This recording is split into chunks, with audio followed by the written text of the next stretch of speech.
¿Tengo que dejar de ser buena persona? Aquel día parecía completamente normal. Bajé al metro como cualquier otra tarde, con el ruido metálico de los vagones retumbando en los túneles y la gente caminando rápido, cada quien atrapado en su propio mundo. Cuando el tren llegó a la estación, todos salimos en masa. Entre empujones y prisas, algo en el suelo llamó mi atención. Era una cartera. Estaba junto a una banca del andén y la recogí pensando que alguien volvería por ella. La abrí solo para intentar identificar al dueño. Y ahí fue cuando sentí que el estómago se me apretaba. Había un fajo grueso de billetes. Los conté porque no lo podía creer. Eran 15,000 pesos en efectivo. En ese momento pasaron 1000 cosas por mi cabeza. Nadie estaba mirando. No había cámaras visibles cerca. Podría haberla dejado ahí mismo, o guardarla y seguir caminando como si nada hubiera pasado. Pero también había una identificación oficial dentro. El nombre, la foto, la dirección. Era una persona real. No era dinero perdido. Era el dinero de alguien más. En lugar de tomar una decisión impulsiva, guardé la cartera en mi mochila y me fui a casa con la intención de encontrar al dueño. Esa misma noche busqué el nombre en Facebook. Tardé un poco, pero lo encontré y le envié un mensaje directo explicando que tenía sus cosas. No le mencioné el dinero en el primer mensaje, solo quería confirmar que realmente fuera él. No pasaron ni 10 minutos cuando respondió. Estaba desesperado. Dijo que llevaba horas buscándola y que ese dinero era muy importante. Acordamos vernos al día siguiente en un puesto de tacos cerca de la estación donde la había perdido. Yo tenía esa pequeña duda en la cabeza, pero algo me decía que debía hacer lo correcto. Al día siguiente llegué primero. Tenía la cartera en la mochila y el corazón latiendo más fuerte de lo normal.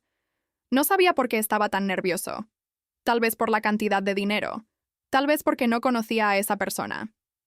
Cuando el señor llegó al puesto de tacos, lo reconocí de inmediato por la foto de la identificación. Se sentó frente a mí, y sin decir mucho le entregué la cartera. El señor la tomó con manos temblorosas. La abrió ahí mismo, revisó la identificación y luego el dinero. Cuando vio que los 15,000 pesos estaban completos, se llevó la mano a la boca y empezó a llorar. En medio del puesto de tacos, frente a todos, me agradecía una y otra vez. Decía que ese dinero era para pagar una deuda urgente y que si lo perdía se metía en un problema muy serio. Sentí un alivio enorme. Había tomado la decisión correcta. Entonces hizo algo que no esperaba. Sacó 2 billetes del fajo y me los extendió. Eran 2,000 pesos. Intenté decirle que no hacía falta, pero insistió. Decía que no aceptarlo lo haría sentir peor. Después de unos segundos dudando, acepté. Nos dimos la mano y luego me abrazó con fuerza, todavía llorando. Salí de ahí pensando que todo había terminado. Del otro lado no había una voz amistosa. Era un oficial de policía. Me preguntó si había estado en esa estación del metro tal día y si conocía al hombre de la identificación. Sentí cómo se me helaba la sangre. Respondí que sí, que había encontrado su cartera y se la devolví. Hubo un silencio incómodo. Entonces dijo algo que me dejó paralizado. El dinero que yo entregué provenía de un asalto. Y lo peor no fue eso. Lo peor fue lo que dijo después. El señor me había denunciado. Según su declaración, yo era su cómplice. Aseguraba que lo contacté porque sabía perfectamente de dónde provenía el dinero y que los 2,000 pesos que acepté eran mi parte acordada. Sentí que el suelo desaparecía bajo mis pies. La misma persona que me abrazó ahora decía que yo formaba parte del asalto. Me citaron a declarar. Esa noche casi no dormí. Repasaba cada detalle buscando algo que pudiera demostrar mi inocencia. Cuando llegué a la estación de policía, no me trataron como testigo, sino como sospechoso. Me preguntaron por qué no entregué la cartera a las autoridades, por qué acepté el dinero y si conocía al señor antes. Cada respuesta parecía generar más dudas en lugar de aclararlas. Entregué mi celular para que revisaran los mensajes. Ahí estaba toda la conversación de Facebook, mi primer mensaje, su respuesta desesperada, el acuerdo para vernos en el puesto de tacos. Todo parecía claro. Pero él mantenía su versión. Decía que yo sabía que el dinero era robado y que intentábamos dividirlo sin levantar sospechas. Mientras él insistía en su historia, yo tenía que probar que era inocente. Los siguientes 3 meses fueron los más largos de mi vida. Tuve que declarar varias veces y reconstruir exactamente lo que hice desde que encontré la cartera hasta que me despedí de él.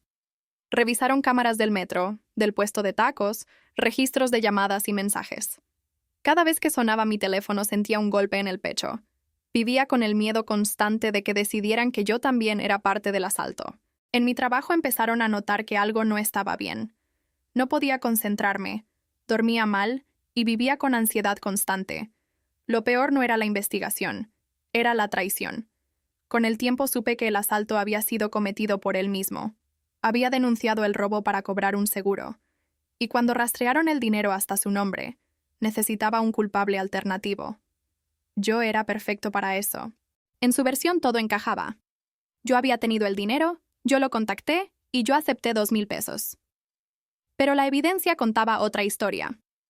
Las cámaras del puesto de tacos mostraban que yo llegué primero y que fue él quien insistió en darme la recompensa. Los mensajes demostraban que nunca mencioné el efectivo hasta que él lo confirmó.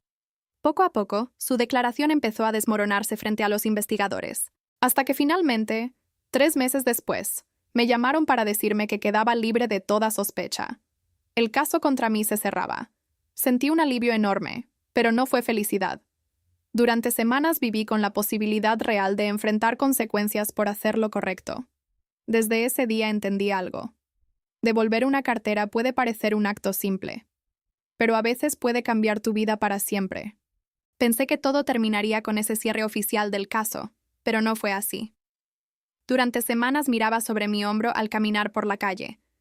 Cada patrulla me aceleraba el pulso. Cada número desconocido me hacía dudar antes de contestar. Algo dentro de mí se rompió. Ya no veía un acto sencillo como algo inocente. Ahora sabía que incluso hacer lo correcto podía arrastrarte a un lugar oscuro. Volví a esa estación de metro meses después. El mismo ruido metálico, la misma prisa, la misma indiferencia colectiva. Me quedé mirando el andén donde encontré la cartera. Pensé en lo fácil que habría sido ignorarla. Seguir caminando, no involucrarme. Por un segundo entendí por qué muchas personas prefieren no meterse en nada. La tranquilidad a veces parece más valiosa que la honestidad. También pensé en el abrazo del señor en el puesto de tacos, en sus lágrimas, en la forma en que temblaban sus manos. Todo había sido actuación. Recordarlo me provocó náuseas.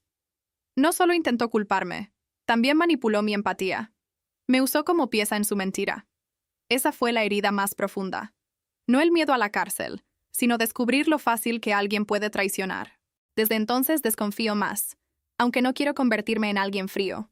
Sigo creyendo que hice lo correcto, pero ahora entiendo que la honestidad no siempre viene acompañada de reconocimiento. A veces trae consecuencias, sospechas y noches sin dormir. Aún así, si pudiera volver atrás, creo que tomaría la misma decisión. No por él, no por la ley, sino por quien quiero ser. Parte adicional. Porque al final, cuando todo terminó y el silencio regresó a mi rutina, comprendí algo incómodo. La vida puede cambiar por decisiones que parecen pequeñas. Una cartera en el suelo, un mensaje enviado, un encuentro en un puesto de tacos. Y aunque ahora cada vez que recuerdo esa historia siento un pequeño escalofrío recorriéndome el cuerpo, sé que aprendí algo que no olvidaré jamás.